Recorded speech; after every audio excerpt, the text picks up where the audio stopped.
السلام علیکم ورحمۃ اللہ وبرکاتہ حامد و مصلی اما بعد معزز ناظرین و سامعین، پہلے آپ یہ ویڈیو دیکھیے۔ یاد رکھیں، اگر ہم چاہتے ہیں کہ ہمارے موجودہ حالات صحیح ہو جائیں تو حالات کا حل کسی سیاسی پارٹی کے پاس نہیں ہے۔ حالات کا حل اطاعت دین میں ہے، حالات کا حل اقامت دین میں ہے، حالات کا حل اتباع سنت نبوی۔ اس ویڈیو کو آپ نے سنا، اس میں کہیں آپ نے یہ سنا کہ مفتی صاحب نے یہ کہا ہو کہ ہم سمویدھان کو نہیں مانتے، یا یہ وہ کہا ہو، انہوں نے یہ کہا ہو کہ ہندوستان جو ہے سمویدھان سے نہیں بلکہ اسلام سے چلے گا، اسلام کے نظام سے چلے گا، شریعت سے چلے گا؟ کہیں پر سنا؟ ایک لفظ بھی ہے اس طرح کا؟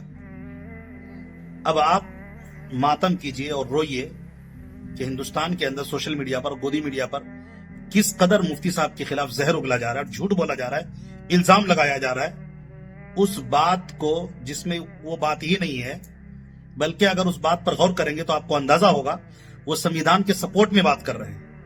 وہ کیسے بات کر رہے ہیں میں آپ کو بتاتا ہوں۔ مفتی صاحب نے کہا کہ ہم لوگوں کے حالات کا حل قرآن میں ہے، حدیث میں ہے۔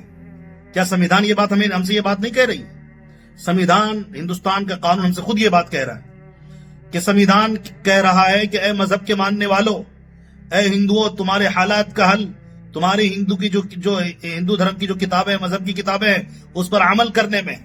عیسائیوں سے کہہ رہا ہے یہ ہندوستان کا سمویدھان، اے عیسائیوں، تمہارے لیے کامیابی اس میں ہے جو تمہارے مذہب کی کتابیں ہیں اس پہ چلو۔ اسی طرح قرآن کے بارے میں، حدیث کے بارے میں، اسلامی مذہب کے بارے میں یہ سمویدھان یہ ہم سے کہہ رہا ہے کہ اے مسلمانوں، تمہارے حالات کا حل قرآن پر عمل کرنے میں، حدیث پر عمل کرنے میں ہے۔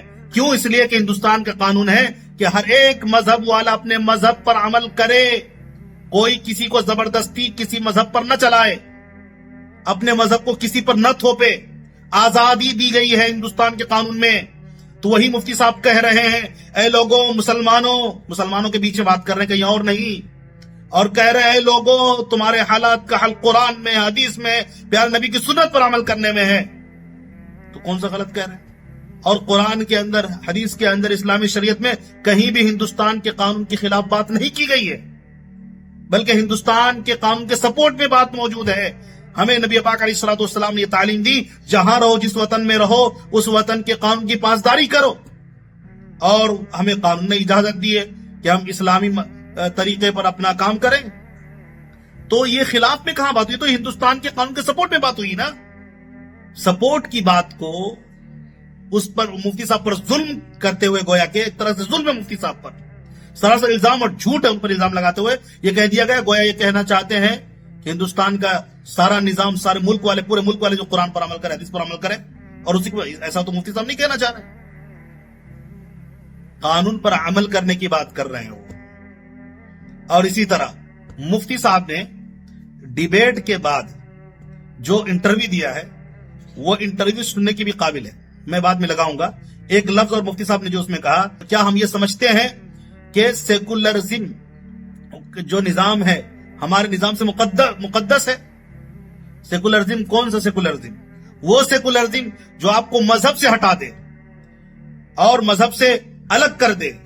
ایسے سیکولرزم والے بہت لوگ موجود ہیں، سیاسی پارٹی میں ایسی سیکولرزم کی بات ہو رہی ہے، اس کی تشریح میں میں جاؤں گا تو ویڈیو لمبی ہو جائے گی۔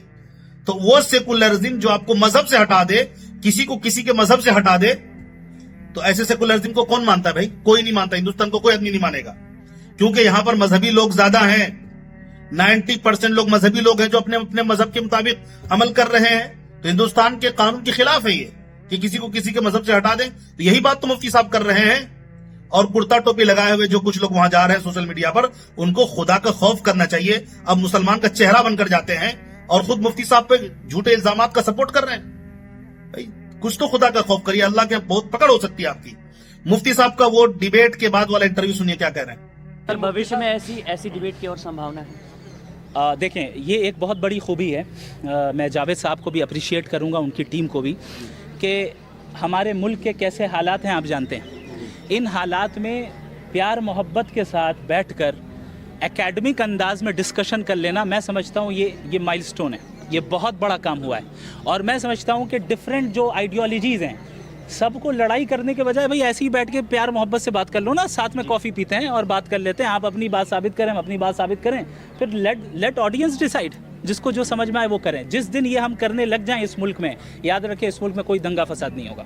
سن لیا آپ نے, مفتی صاحب نے ڈیبیٹ بھی گویا اسی لیے کی ہے کہ تاکہ ہندوستان کے اندر مذہب کی بنیاد پر جو نفرت پھیل رہی ہے وہ ختم ہو, جھگڑا نہ ہو, لوگ اکیڈمک انداز میں, بہتر انداز میں, اچھے اخلاق کے ساتھ, خوبصورتی کے ساتھ اپنے مذہب پر ڈسکس کریں, اپنے مذہب پر بات کریں. ہندو مسلمان سے, مسلمان ہندو سے, سکھ عیسائی آپس میں, ہندو سے مسلمان آپس میں, سکھ عیسائی یہ سب آپس میں مذہب کی بات کریں, کوئی فرقہ پرستی نہ ہو. مفتی صاحب نے تو یہ بات کہی ہے. کتنا افسوس ہو رہا ہے مجھے, کرتا ٹوپی لگا کر جا رہے ہیں اور جو وہاں سے کہا جا رہا ہے, اینکر جو پوچھ رہا ہے اور جو کہہ رہا ہے اسی کے جواب میں ہاں میں ہاں ملا رہے ہیں اور اس کو سچ مان رہے ہیں. مفتی صاحب کے خلاف زہر اگل رہے ہیں اور یہاں ہاں میں ہاں ملا رہے ہیں. بھائی مفتی صاحب نے جو کہا ہے اتنی ہی بات کیجئے. بس بہرحال میرا کہنا یہ تھا, مفتی صاحب نے ہندوستان کے قانون کے سپورٹ میں بات کی, الگ نہیں بات کی ہے. جو کچھ سوشل میڈیا پر زہر اگلا جا رہا ہے ان کے خلاف ظلم ہے ان پر. مفتی صاحب کے لیے ہم دعا کرتے ہیں اللہ تعالیٰ ایسے ظلم سے, ایسے فتنوں سے مکمل طور پر مفتی صاحب کی حفاظت فرمائے اور ہر ایک کی حفاظت فرمائے. آمین. جزاکم اللہ خیر.